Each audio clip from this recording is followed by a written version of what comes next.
আসসালামু আলাইকুম প্রিয় বন্ধুরা, কেমন আছেন? আমি আলহামদুলিল্লাহ ভালো আছি। আমি আজ আপনাদের নিয়ে যাচ্ছি বাংলার প্রথম বাংলা পত্রিকা প্রকাশক কাঙ্গাল হরিনাথের জাদুঘরে। এটি কুষ্টিয়া জেলার কুমারখালী উপজেলার কাণ্ডপাড়া গ্রামে অবস্থিত। এটি ঢাকা কুষ্টিয়া মহাসড়ক থেকে কুমারখালী বাজারের ওপর দিয়ে 1.5 থেকে 2 কিলোমিটার ভেতরেই আপনি পেয়ে যাবেন কাঙ্গাল হরিনাথের জাদুঘর।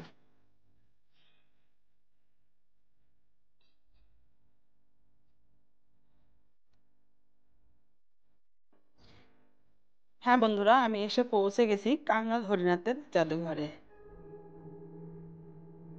এটাই বাংলা প্রথম বাংলা পত্রিকা প্রকাশক কাঙ্গাল হরিনাথের জাদুঘর। এটাই মেইন গেট।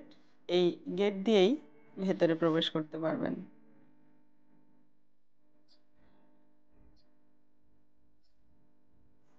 কাঙ্গাল হরিনাথ ছিলেন একজন বাংলা পত্রিকা প্রকাশক, সাংবাদিক এবং মেয়েদের হাতে প্রথম বই তুলে দেওয়াই সেই মহান মানুষ।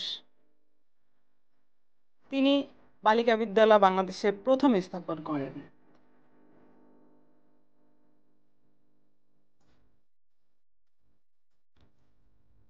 হ্যাঁ প্রিয় বন্ধুরা, আমি ভেতরে ঢুকে গেছি। ঢুকতেই আপনাদের চোখে পড়বে সাংবাদিক কাঙ্গাল হরিনাথের একটি ভাস্কর।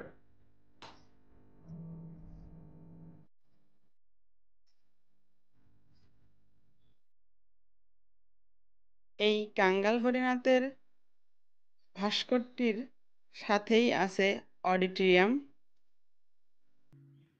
এবং তার জাদুঘর।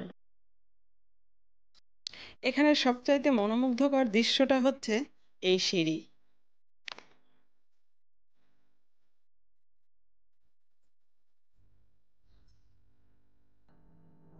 সিঁড়ি বেয়েই উপরের দিকে উঠতেই হাতের ডান পাশেই পাবেন নামাজের ঘর, যেখানে অনায়াসে পর্যটকরা নামাজ পড়ে নিতে পারে।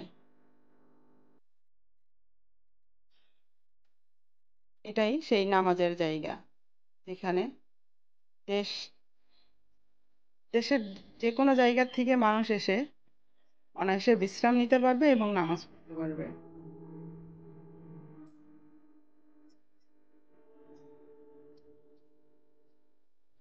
এটাই কাঙ্গাল হরিনাথের জাদুঘর। এখানে আমাকে প্রবেশ করতে না করতেছে, এখানে নাকি ক্যামেরা বন্দি করা যাবে না।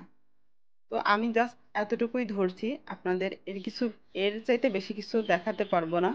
এখানে কাঙ্গাল হরিনাথের সংবাদ, সেই সময়কার সাংবাদিকতার কিছু জিনিসপত্র, পত্রিকা এবং সংবাদ পত্রিকা ছাপানোর কিছু সরঞ্জাম রয়েছে। এটা অডিটোরিয়াম, এটা বাহিরের দৃশ্য। আমি আমার নেক্সট ভিডিওতে দেখাবো কাঙ্গাল হরিনাথের বসতভিটা এবং সেখানে কি রয়েছে, তার বর্তমান প্রজন্মরা এবং তার আম, শেষকৃত্য কোথায় হয়েছে, তার সমাধি কোথায় হয়েছে এবং তার ব্যবহারিক অনেক জিনিসপত্র সেখানে রয়েছে। তো চোখ রাখুন আমার পরবর্তী ভিডিও দেখার জন্য। ততক্ষণ পর্যন্ত আপনারা সবাই ভালো থাকবেন, সুস্থ থাকবেন। আল্লাহ হাফেজ।